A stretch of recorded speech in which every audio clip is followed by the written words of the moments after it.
What is going on, everybody? It is Fitz in the Skyline, back here with another video.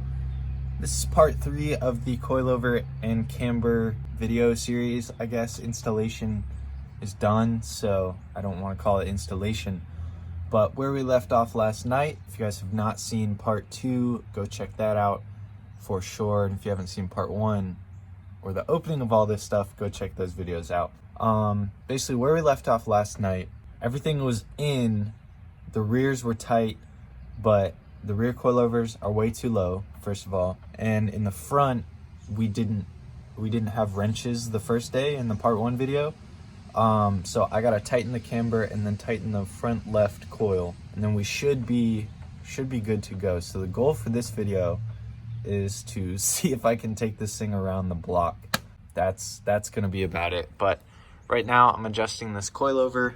I don't even have the tape measure on me, but I already did the other side. I'm gonna finish up with this side, check them, see if we can roll on them, and then move to the front.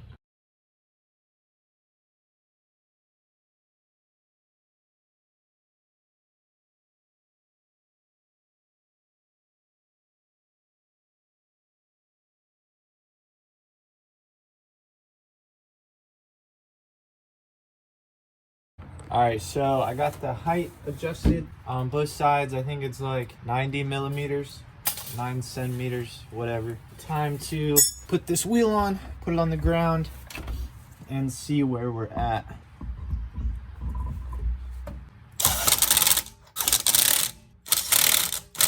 Always start lugs by hand before using an impact. But time to take jack stands out, lower it, and see where we're at. All right, pray this is a good height. We're about to find out. Please don't be sitting on the tire. Okay, we have room over there. We have some room over here, and it's not sitting on the jack. Wow, I'm really glad that worked. Let's look at my toe real quick. Toed out. Toed out. Toed probably out. And I don't even know. So I don't understand why this side has a lot of poke and this side does not. This side also has more camber, but I'm gonna toss on the back lugs, jack up the front, and get working on that.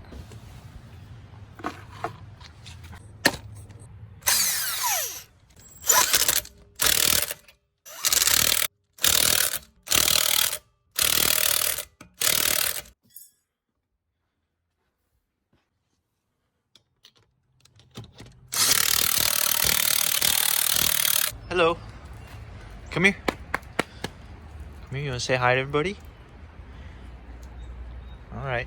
Something I'm really excited about as a stance guy is having to use wood blocks to jack her up again. We're getting there, boys, one step closer. I got this on the frame, and it's just gonna take like 20 minutes of these little jacks to get her to where I can put her on jack stands. But I'm gonna be doing this. I'll catch up with y'all in a minute. All right, so I am just gonna do this one side at a time. Just feel like it'll be easier. I'm gonna try to figure out what's going on with the front ones again, because I don't remember what we did. Try to max them if I can. I'll update you guys in a second. All right, what we were doing right now is I had to drop the top of the coil so I can get to where I can adjust this arm. I gotta figure out which way is which. Just try adjusting this in, I guess, if it wants to go back into this, because this comes together at an angle, which is weird. Oh boy, I am not the mechanic, so it's just gonna take a lot of patience and a lot of adjusting. Honestly, it might be easier for me to just take the coil out. I don't know yet. It's literally just one more bolt.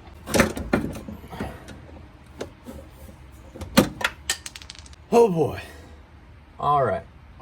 Shout out to the YouTubers that make this look easy. This is not easy at all. I don't know what to do, man. I'm just gonna take off the coilover, I guess, and mess with this until I get it in this little arm. So I'll see y'all in God knows how long. Sometimes you'll get this very top bolt in, which if you're doing this, you'll know this is hard to line up with everything, and realize you forget 2 pieces. what I gotta do now is figure out how to get it back out. So after wrestling with this arm for probably another 20 minutes, it's in, but I have to tighten these like locking nuts. I'm gonna figure out how to lock these. Hold on. So where these are set to, I have like actually no clue. I said it before and I'll say it again. It rains in like every one of my videos. It's wild.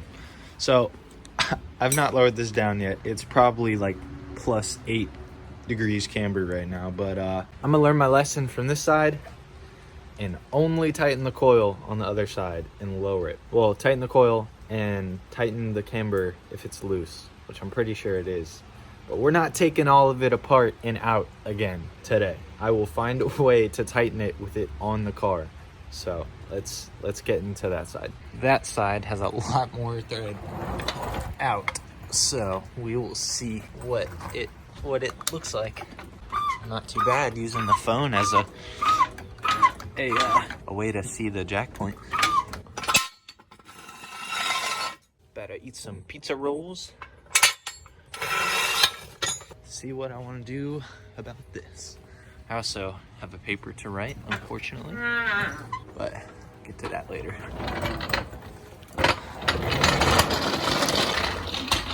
What the hell? What? Guess that's the positive camber. I really have no idea. Oh yeah, that's nice. What about this side? I mean, this side's looking better. So I'm just gonna pull out of the garage at this point. I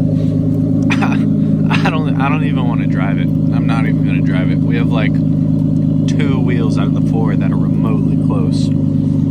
So this is obviously a lot higher because of the positive camber.